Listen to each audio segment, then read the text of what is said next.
श्री शिवाय नमस्तु भयम। दोस्तों, जैसा कि आप सभी लोग जानते हैं कि 28 अप्रैल 2026 यानी मंगलवार को पड़ रही है वैशाख मास की शुक्ल पक्ष भौम प्रदोष व्रत। और दोस्तों, ये वह तिथि है जो वैशाख मास में पड़ने वाली सबसे बड़ी तिथि है, क्योंकि ये मंगलवार के दिन पड़ रही है और इसका बहुत ही बड़ा और विशेष महत्व होता है। पूज्य गुरु जी ने कहा है कि अगर कभी भी मौका लग जाए और वैशाख महीने की प्रदोष व्रत मंगलवार को पड़ जाए तो आप लोगों को एक छुटकी काला तिल वाला उपाय तो अवश्य ही करना चाहिए। इन दोनों का संयोग बहुत ही कम आता है। इसी के साथ में गुरु जी ने अपनी शिव पुराण कथा में बताया है कि इस दिन आपको एक छुटकी काला तिल वाला उपाय तो आपको अवश्य ही करना चाहिए, क्योंकि ऐसा दिन पूरे साल में सिर्फ एक ही बार आता है। और दोस्तों, आप सभी लोग जानते हो कि मंगलवार प्रदोष व्रत का अगर सबसे बड़ा कोई उपाय है तो वह एक छुटकी काला तिल वाला उपाय है। तो दोस्तों, मंगलवार प्रदोष व्रत के दिन आप लोगों को इस एक छुटकी काला तिल वाला उपाय को जरूर करना है। बहुत सारे लोग होंगे जिन लोगों ने इस उपाय को ना किया हो, मतलब पूरा साल निकल गया, उन्होंने किसी भी दिन इस छुटकी काला तिल वाला उपाय को ना किया हो। पर दोस्तों, आपके पास एक आखिरी मौका बचा हुआ है जो कि 28 अप्रैल मंगलवार प्रदोष व्रत के दिन है। इस दिन आप लोगों को इस वाले उपाय को जरूर कर लेना है। भले ही आपने पूरे महीने भर इस उपाय को ना किया हो, पर अगर आपने इस महीने के मंगलवार प्रदोष व्रत के दिन अगर इस वाले उपाय को कर लिया तो आपको इस उपाय को करने का वो फल मिलेगा जिसकी आपने कभी कल्पना भी नहीं करी होगी।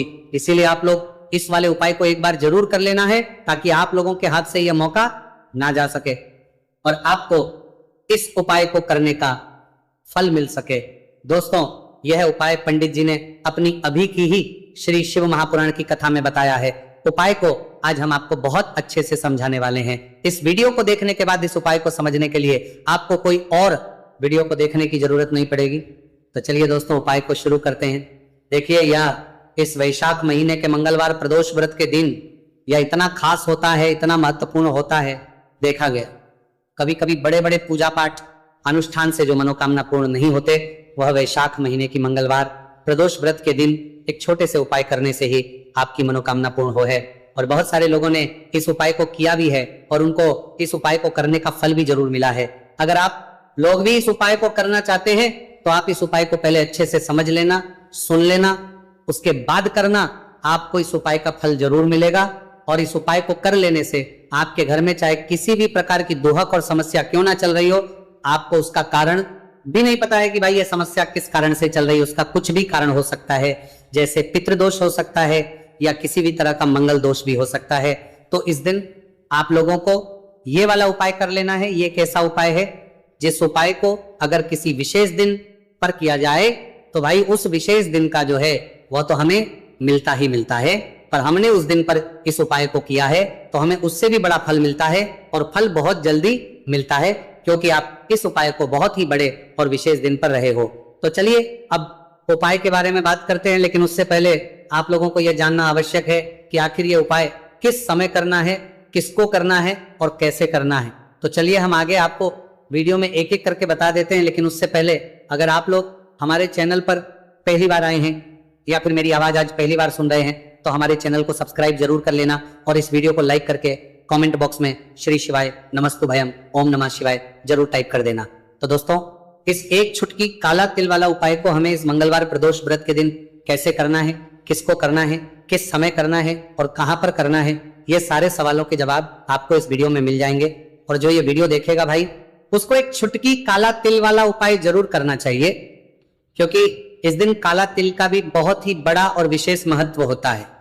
और बात आ जाए एक छुटकी काला तिल वाला उपाय की, तो ये सोने पे सुहागा वाली बात हो जाती है और ये एक बहुत ही बड़ा उपाय हो जाता है इस मंगलवार प्रदोष व्रत का। तो अब दोस्तों, इस एक छुटकी काला तिल वाला उपाय को आखिर करना किसको है, सबसे पहले हम लोग वो बात जान लेते हैं। तो देखो, घर की जो बड़ी माताएं बहनें होती हैं, उन माताओं बहनों में से कोई भी एक बड़ी माता बहन इस वाले उपाय को कर सकती हैं। और दोस्तों, अगर आप तो अपने घर में से सभी सदस्यों को भी इस उपाय को करवा सकते हैं। अगर किसी व्यक्ति की खुद की कोई मनोकामना है, खुद की कोई दुख और परेशानी है जो कि वह अपने लिए ही करना चाहता है इस वाले उपाय को, तो वह खुद अपने लिए भी कर सकता है। बाकी अगर कोई घर में से ऐसा है जो कि अपने पूरे घर परिवार की सुख और शांति के लिए ये वाला उपाय करना चाहता है तो भाई वो भी कर सकता है, उसमें भी कोई दिक्कत वाली बात नहीं है। कहने का मतलब है कि इस उपाय को हर एक सदस्य भी कर सकता है, और पूरे घर परिवार के सदस्य के लिए घर की बड़ी माताओं बहनों में से कोई एक माता बहन भी कर सकती है। माताएं बहनें अगर घर में उपस्थित ना हो या वह ये वाला उपाय ना कर पा रही हो तो फिर घर का कोई बड़ा सदस्य भी इस एक छुटकी काला तिल वाला उपाय को कर सकता है, चाहे फिर वह पुरुष ही क्यों ना हो, उसमें कोई भी दिक्कत वाली बात नहीं है। उसके बाद में दोस्तों जो अगला प्रश्न निकल आता है वो ये आता है इस उपाय को लेकर के, आखिर इस उपाय को हमें किस समय करना है, सुबह के समय करना है कि शाम के समय करना है। तो देखो इस वाले उपाय को आप लोग सुबह के समय भी कर सकते हो और शाम के समय प्रदोष काल में भी करना है सकते हो। अब अगर आप पूछो कि भाई सबसे उत्तम समय कौन सा रहेगा इस एक छुटकी काला तिल वाला उपाय को करने का, तो हम आपसे बस यही कहेंगे कि इस उपाय को आप सुबह के समय करेंगे तो ज्यादा बेहतर होगा। बाकी अगर प्रदोष काल शाम के समय भी करेंगे तो भी अच्छा होगा, उसमें कोई भी दिक्कत वाली बात नहीं। तो अब दोस्तों जो अगली सबसे बड़ी और महत्वपूर्ण बात आती है वो ये आती है कि सुबह अगर हम उपाय को करेंगे तो हमें कितने बजे से लेकर कितने बजे तक के बीच में करना है, और शाम के समय प्रदोष काल में करेंगे तो हमें कितने बजे से लेकर कितने बजे के बीच में करना है। तो देखो सुबह जितनी जल्दी हो सके आप उपाय को करने की कोशिश करना कि अगर किसी कारणवश लेट भी हो जाओ, थोड़ी देर भी हो जाए तो 10 या 11 बजे तक भी आप उपाय कर लेना, पर 12 बजे से ज्यादा देरी ना हो, ठीक है, इस बात का ध्यान रखना। उसके बाद में दोस्तों अगर शाम के समय प्रदोष काल की बात करें, प्रदोष काल का जो समय है होता है वो शाम के 6 बजे से शुरू हो जाता है। मतलब शाम के 6 बजे से लेकर 7 बजे के बीच का जो समय होता है यह समय प्रदोष काल का समय होता है। तो आप उपाय को 7 या 8 बजे के बीच में भी कर सकते हो, मतलब शाम के 6 बजे से रात 8 बजे के बीच में आप कभी भी इस वाले उपाय को कर सकते हो, उसमें कोई भी दिक्कत वाली बात नहीं है। देखिए यदि आपके जीवन में संकट बहुत ही अधिक चल रहे हो, समस्याएं बहुत ही अधिक चल रही हो, एक एक रूप खर्च करने आपको बस ओढ़ रहा है, भूमि से जुड़ी हुई कोई भी समस्या हो या फिर आपके विवाह से जुड़ी हुई कोई भी समस्या हो या आपके व्यापार से जुड़ी हुई कोई भी समस्या हो, तो आपकी यह सारी समस्या इस मंगलवार प्रदोष व्रत के दिन समाप्त होने वाली है। तो चलिए दोस्तों जानते हैं उस विशेष उपाय के बारे में।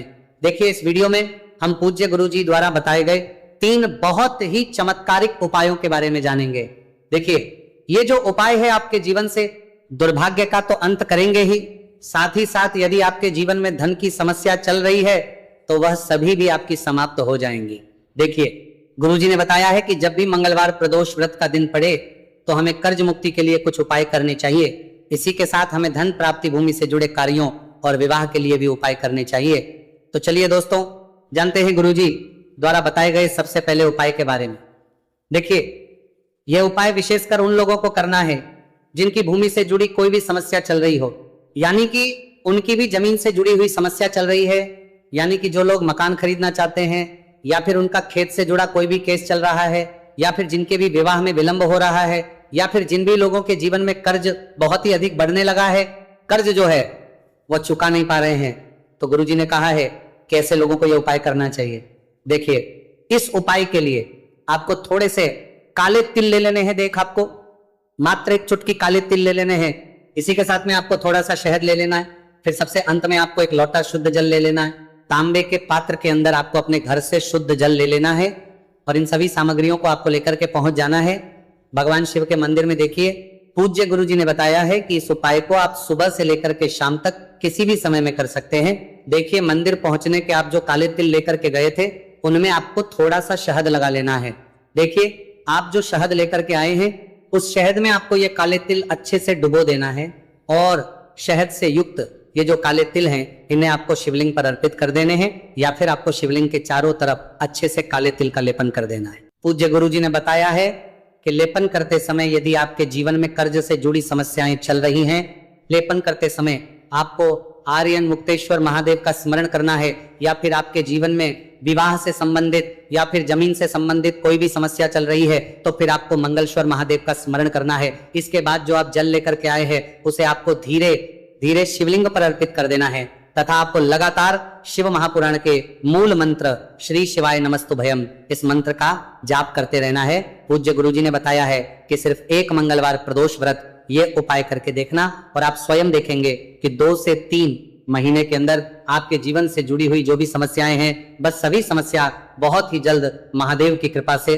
दूर होने लगेगी। तो दोस्तों इस प्रकार से आपको ये पहला उपाय ना है। अब हम जानते हैं दूसरे विशेष उपाय के बारे में। देखिए इस उपाय के लिए आपको एक प्यारी सी बेलपत्र ले लेनी है, इसी के साथ में एक लोटा शुद्ध जल लेना है तांबे के पात्र के अंदर और इसी के साथ में आपको थोड़ा सा शहद ले लेना है। देखिए मंगलवार का दिन है और मंगलवार प्रदोष व्रत के दिन यदि हम शहद का उपाय करते हैं तो इससे महादेव हमसे बहुत ही अधिक प्रसन्न होकर के हमारी मनोकामना को परिपूर्ण करते हैं। देखिए दोस्तों, यदि आपको बेलपत्र नहीं मिल पाती है तो आप भगवान शिव के शिवलिंग पर जो बेलपत्र छड़ी हुई होती है उसे शुद्ध जल से धो करके उसका उपयोग कर सकते हैं। तो इन सभी सामग्रियों को आपको भगवान शिव के मंदिर में लेकर के पहुंच जाना है।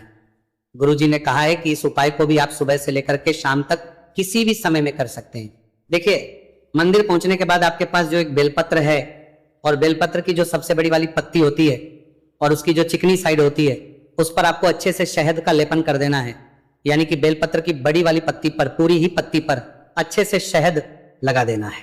अब देखिए ये जो बेलपत्र है इसे आपको अपने सीधे हाथ की हथेली पर रखना है और आपके जो भी कार्य अटक रहे हैं, देखिए बहुत से लोग ऐसे होते हैं जो अपने नौकरी को प्राप्त करने के लिए सालों से तैयारी करते हैं लेकिन उनको नौकरी नहीं प्राप्त हो पाती है। बहुत से ऐसे लोग होते हैं जो बहुत ही मेहनत करते हैं, धन भक्ति के लिए बहुत अधिक प्रयास करते हैं लेकिन फिर भी उनको धन प्राप्त नहीं हो पाता है। तो गुरुजी ने बताया है कि जब भी आपको अपने कार्यों में सफलता ना मिले तो फिर आपको मंगलवार के दिन इस उपाय को अवश्य करना चाहिए। देखिए अब आपको जिस भी कार्य में सफलता प्राप्ति करनी है उस कार्य को सफल बनाने के लिए आपको महादेव से प्रार्थना कर लेनी है और फिर ये जो एक बेलपत्र है इसे आपको भगवान शिव के शिवलिंग पर अर्पित कर देनी है। देखिए बेलपत्र की चिकनी साइड जिस पर आपने शहद लगाए हैं वह शिवलिंग से स्पर्श रहेगी और इसकी जो डंडी है वो आपको जलाधारी की ओर रखनी है। इस प्रकार से आपको ये बेलपत्र अर्पित कर देनी है।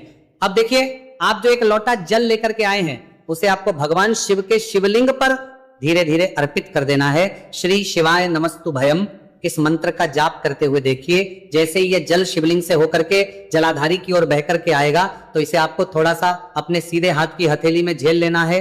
इस जल को आपको अपनी दोनों आंखों पर लगा लेना है और इस जल का थोड़ा सा छिड़काव आपको अपने शरीर पर कर लेना है। पूज्य गुरुजी ने बताया है कि जब भी हम मंगलवार के दिन शहद वाली बेलपत्र शिवलिंग पर अर्पित करते हैं तो इससे हमें महादेव हर कार्य में सफलता प्राप्त करवाते हैं। यदि हमें अपनी मेहनत करने के बावजूद भी पर्याप्त मात्रा में सफलता नहीं मिल पा रही है तो गुरुजी ने कहा है कि आपको मंगलवार प्रदोष व्रत के दिन यह चमत्कारिक उपाय अवश्य ही कर लेना है। अब दोस्तों हम जान लेते हैं गुरुजी द्वारा बताए गए तीसरे विशेष उपाय के बारे में।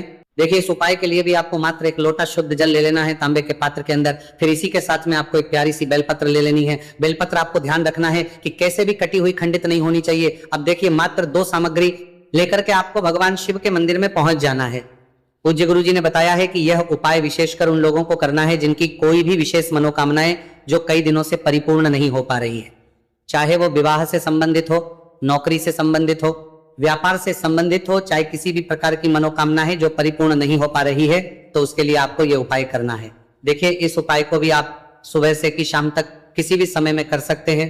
देखिए मंदिर पहुंचने के बाद सबसे पहले तो आप बेलपत्र लेकर के आए हैं, उसे आपको अपने सीधे हाथ की हथेली पर रखना है और आपको महादेव से प्रार्थना करनी है कि हे मेरे महादेव, मेरी ये जो मनोकामनाएं बहुत दिनों से अधूरी है, मैंने कई प्रकार के उपाय कर लिए हैं, कई प्रकार के व्रत कर लिए हैं लेकिन अभी तक मेरी मनोकामना परिपूर्ण नहीं हो पाई है। तो उस मनोकामना को परिपूर्ण करने के लिए प्रार्थना करनी है और यह एक बेलपत्र आपको शिवलिंग पर अर्पित कर देनी है। देखिए बेलपत्र की जो चिकनी साइड है वो शिवलिंग से स्पर्श रहेगी और इसकी जो है वो आपको जलाधारी की ओर रखनी है। इस प्रकार से आपको यह बेलपत्र अर्पित कर देनी है। इसी प्रकार से आपको यह बेलपत्र अर्पित करनी है। अब देखिए आप जो एक लोटा शुद्ध जल लेकर के आए हैं इसे आपको धीरे धीरे शिवलिंग पर अर्पित कर देना है। इस मंत्र का जाप करते हुए देखिए जल अर्पित करते हुए आपको कम से कम 11 बार श्री शिवाय नमस्तु भयम या फिर ओम नमः शिवाय इस मंत्र का जाप कर लेना है। पूज्य गुरुजी ने बताया है कि जो भी व्यक्ति 28 अप्रैल मंगलवार प्रदोष व्रत के दिन शिवलिंग के सामने इस उपाय को करता है तो उसकी जो भी मनोकामना है वो महादेव की कृपा से निश्चित ही परिपूर्ण हो जाती है। तो दोस्तों यह थे पूज्य गुरुजी द्वारा बताए गए कुछ बहुत ही खास उपाय। अगर आपको जानकारी अच्छी लगी हो तो वीडियो लाइक करिएगा। मिलते हैं फिर एक नए वीडियो के साथ। श्री शिवाय नमस्तु।